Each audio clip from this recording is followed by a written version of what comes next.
perfect and blah, blah, blah, blah, blah. They'd come back and be like, you lied to me. And I don't want that. Well, welcome back to another episode of SimplyKarafying. It's me, Kara, and it has been a crazy couple of weeks, but hey, we already know that, so let's jump into something. This particular instance is something involved with children, all right, and then failing. Not children failing, but parents failing, and what happens when your children see you fail.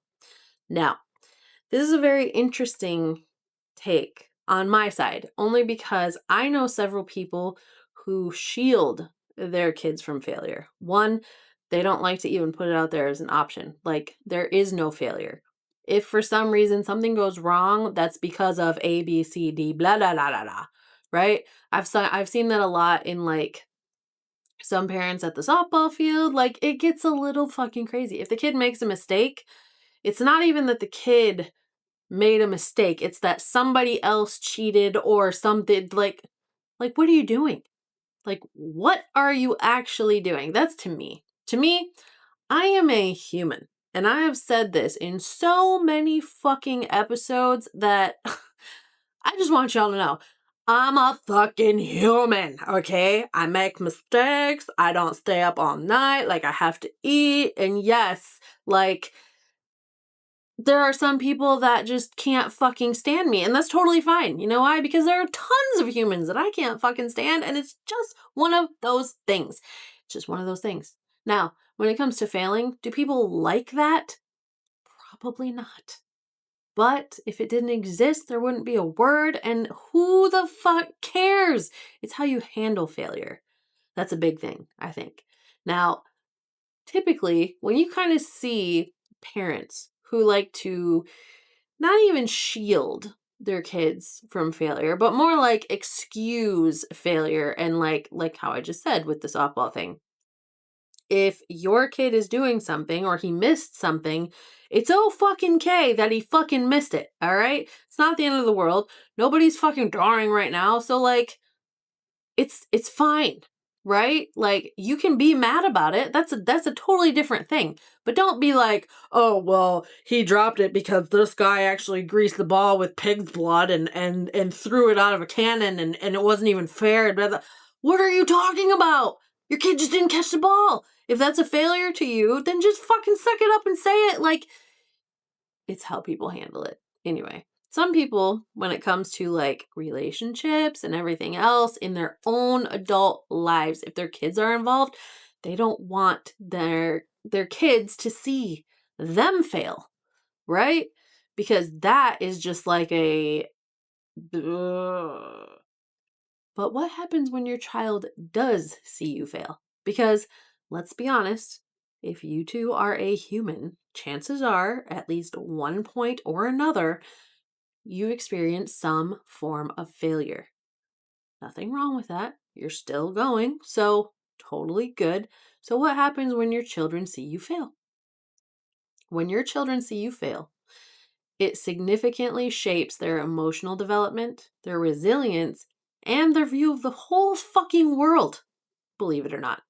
Far from damaging them, as some people like to say, witnessing a parent stumble is a critical learning mechanism.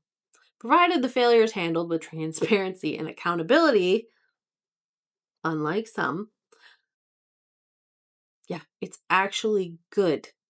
Because I just had to break this down for somebody not too long ago.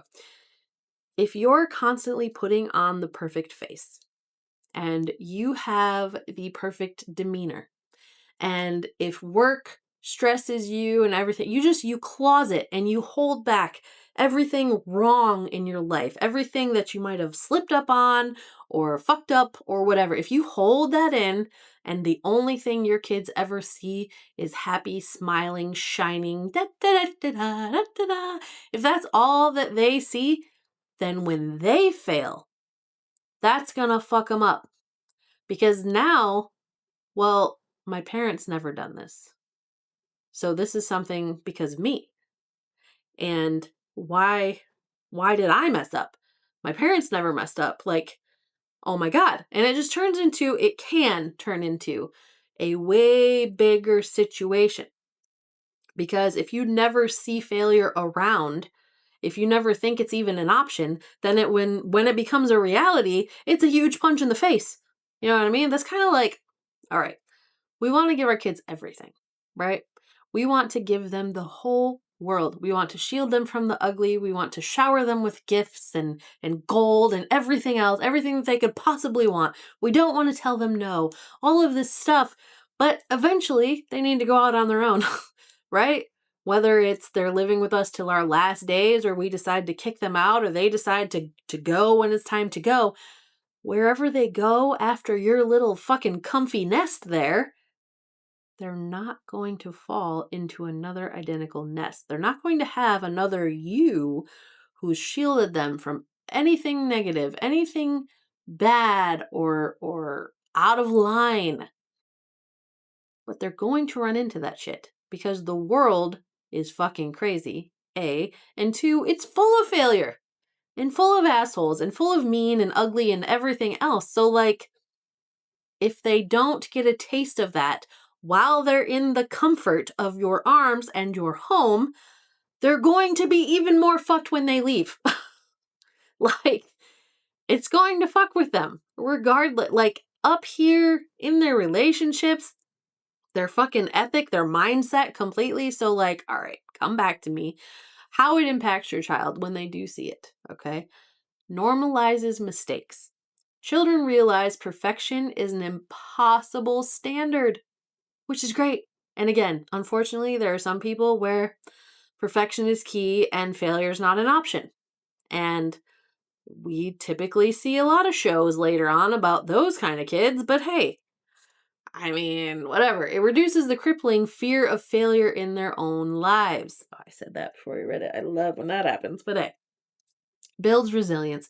Seeing you rebound teaches them that setbacks are temporary. Okay? They witness firsthand that failure is not an identity. So, if I have a great idea or I'm doing a project and I need to MacGyver some shit, or I think that I can MacGyver some shit, and then it ends up not fucking working, is that annoying? Yes. Did I waste my time? Possibly, but my kids know that even if something doesn't go exactly my way, I'm going to fucking figure it out, right? And a failure is a minor setback. It just gives me a different obstacle that I just have to fucking climb over, but I always climb over, right? I've never been busted down to where I'm just curled up in the fetal position, like bawling my eyes out, saying, I'm the worst, I'm the worst. I'm just, no. Life happens. Things happen. Sometimes failure happens. And there are some people that let it define them. Like, oh my God, I slipped up and now I can never do this again. No, no. The fear of failure is a very real thing and can hold you back from doing a hell of a lot of life. And so, yeah. Yeah. And keeping your kids from that is just another facet of that. So encourages growth mindset. They learn that capability is developed through effort. As in, you're not just going to walk out. Yeah. Okay. They watch you learn as you go, just as they need to. So, like, I know I've said this before, but my two daughters playing softball, okay? One's played since she was 5. One walked out on the field for the first time when she was 14. One's been playing for like 6 years. The other one's been, just walking out. There are things that this one is going to be able to do, right? She might be able to catch better. Even though she's, younger, she might be able to hit more consistently. There's just things because she's gone out more and more and more.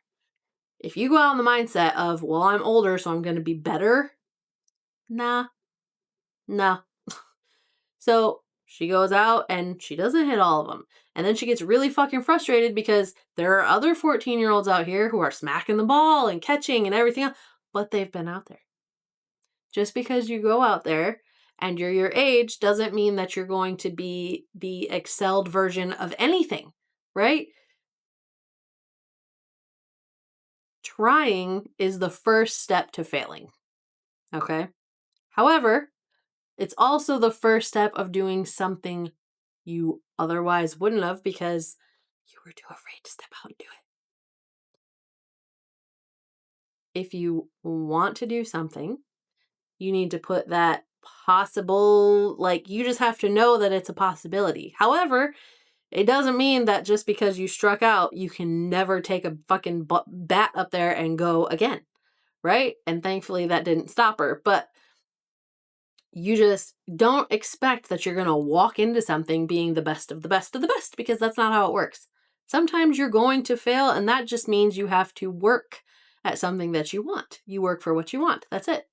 So you learn different things, you pick up different skills, you put in the time and the effort, and then you see it pay off. You're not letting that crushing first initial thing like break you down. Okay? And that's because, I mean, I'm not up there screaming, why the fuck didn't you hit that goddamn ball? What the fuck's the matter with you? You're a fucking failure. You're never playing this game again. Did not do that. Now, there are some people who do that, and that's a little fucked up, right? That's a little fucked up. It exists though, but to me, if you like to do it, I mean, you're not going to hit every ball. You're not going to make it to every base. You're not going to make every catch. Neither is anyone fucking else. And that's okay. All right? It fosters empathy and authenticity. It humanizes you in their eyes. So, okay, so dad's rough, tough superhero, but things can still go wrong for him. Like, might be sad, might be whatever, but in the same respect, it's like, okay, so if that happens to me one day, whew, I'm not letting dad down because the same thing happened to dad. Kind of deal. It's just kids kind of break things down, and profound things, like, if you look at it from a different perspective. And instead of just like failure's not an option, whatever. So it models healthy vulnerability and breaks down perfectionism, which there were a lot of eye rolls just there, and I apologize for that. But like, I am so over the perfectionism thing. And like, to see the super kids and the ones who are pushed and never get a break, the ones who eventually end up snapping when they're like 16, 17, and just have like some weird breakdown, bypass. Easy to bypass. All right. The dangers of hiding failure. Listen up, because I just had this conversation not long ago. I'm telling you, some people don't even know that they need to hear the shit, but here it is. So, shielding children from your mistakes creates an illusion of flawless adulthood. Since my kids were 7 years old, 6, 5, adulting sucks. That's been my fucking motto. Adulting sucks. No one's gonna cook for you. They don't clean for you. Like, adulting sucks. Oh, you got all this money? Cool. It's going to like 4 different bills. You don't get to just go blow it at the fucking mall. Oh, you get a birthday card? Sweet. It's probably empty, right? It doesn't have a check or whatever. Like, it's just different. And let's be honest, adulting can fucking suck. Now, obviously, there are things we can do as adults that we couldn't do as kids. Whatever, fine. But like, overall, yeah, like, for every freedom, there's like 5 sucky things that come with it. So like, cool, I get to go have a cocktail, but I also have to pay car insurance, my phone bill, fucking, I don't know, the heat, the mortgage, this, like, good. And I also have to do laundry and dishes, but like, amazingly, my mom doesn't come down and just swoop around and just make the shit just Merlin away back to its position. No, that's all up to me. And then, like, whatever. Adulting sucks. Okay, so you just be clear about that from the get-go. And there you go.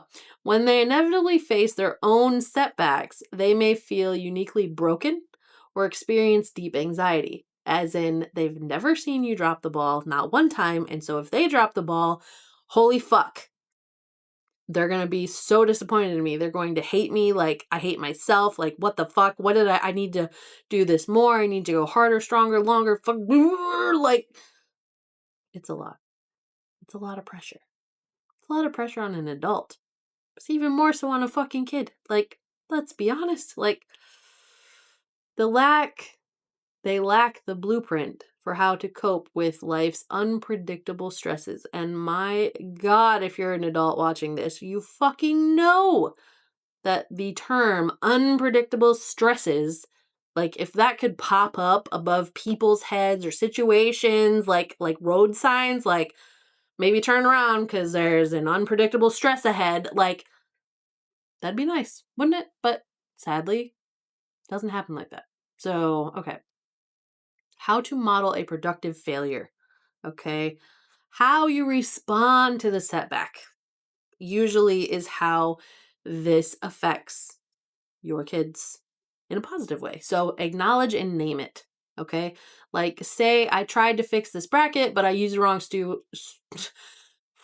used the wrong screw and I cracked the wood.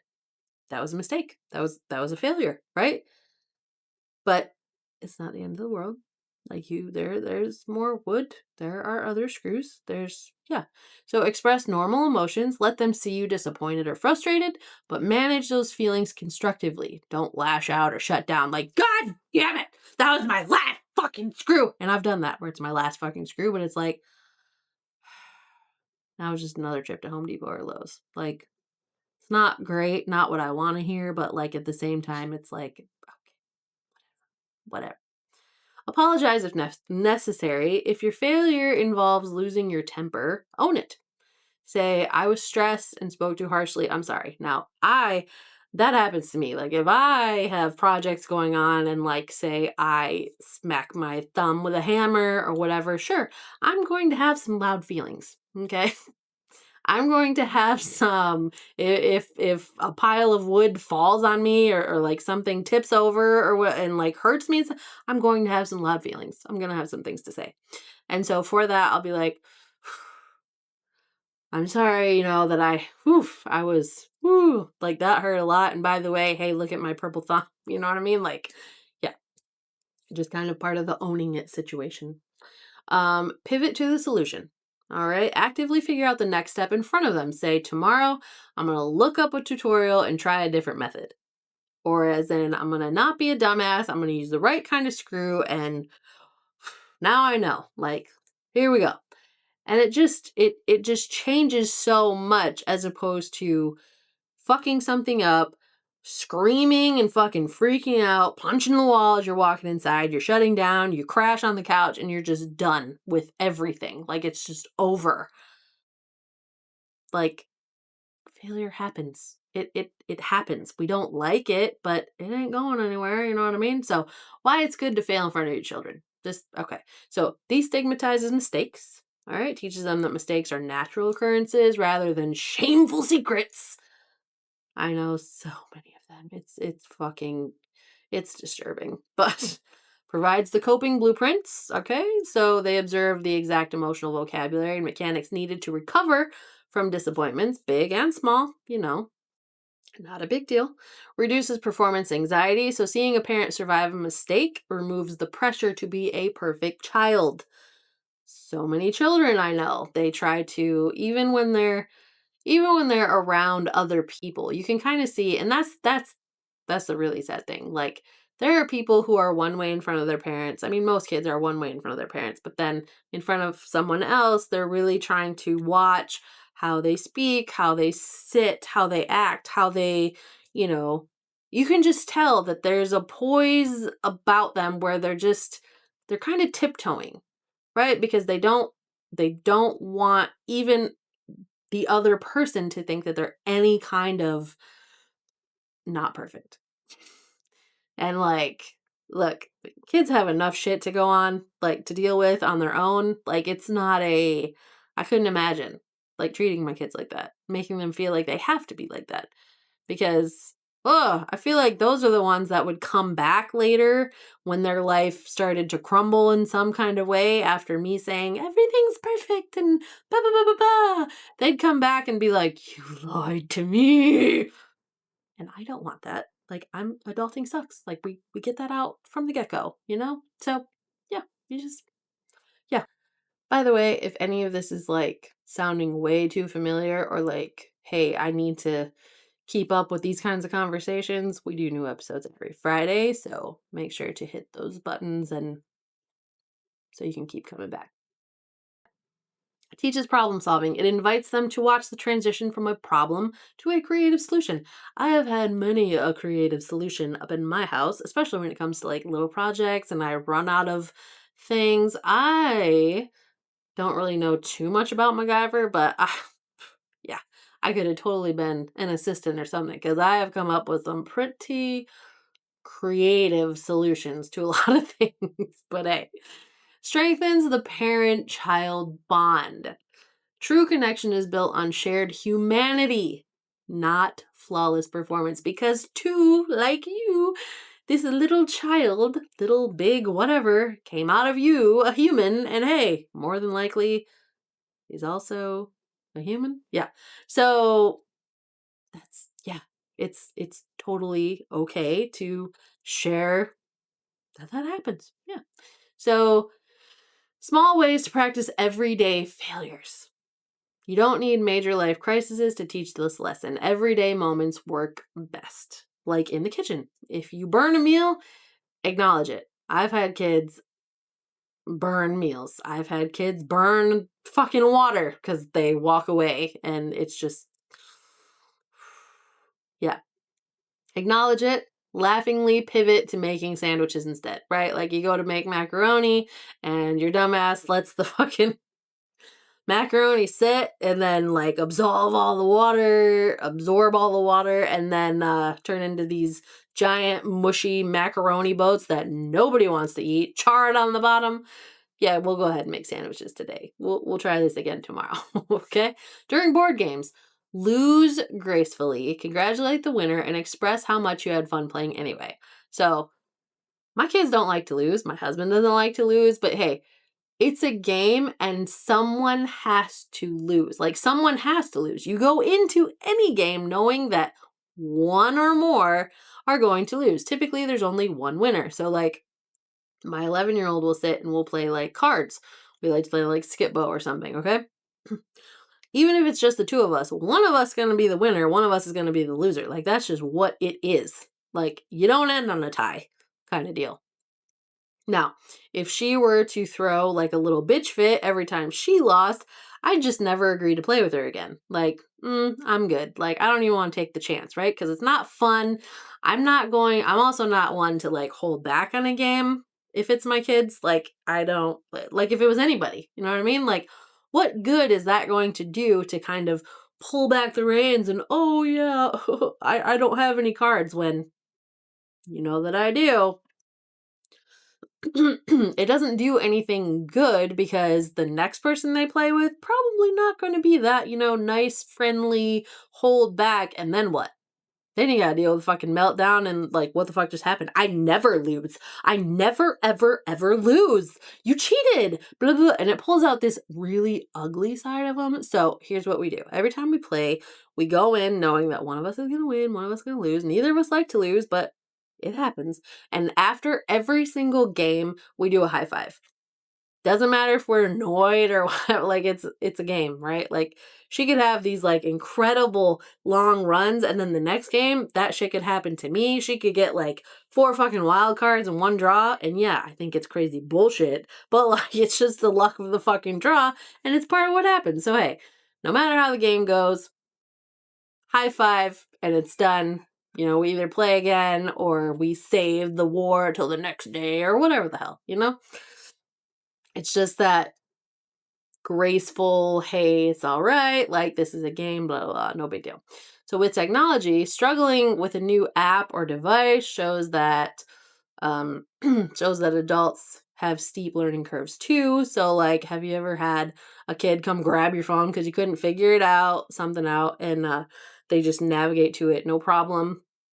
I mean, I've had to do that for my parents, and I'm sure my kids have had to do it for somebody. So yeah, just little things, as in there's no know-it-all, right? Like nobody's immune to this failure thing. So navigating directions, getting lost on a drive, and calmly finding your way back models composure under pressure. So let's say we're not on our way to the airport with a deadline, right? Like we're just trying to go to a new place, like a new park or whatever, and we took a wrong turn. Okay, not a big deal. Let's just make our way back.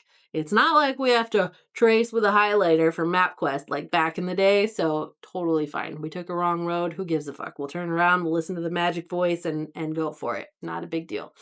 So, yeah. So, hopefully everyone picks something up and it is okay. Actually, it's better if your kids see failure at some point, right? Or multiple points because that just prepares them for adulthood, and we all know that adulting sucks. But I hope you all have a great rest of your day, and you know, we will we'll see you next time. Hope you like this.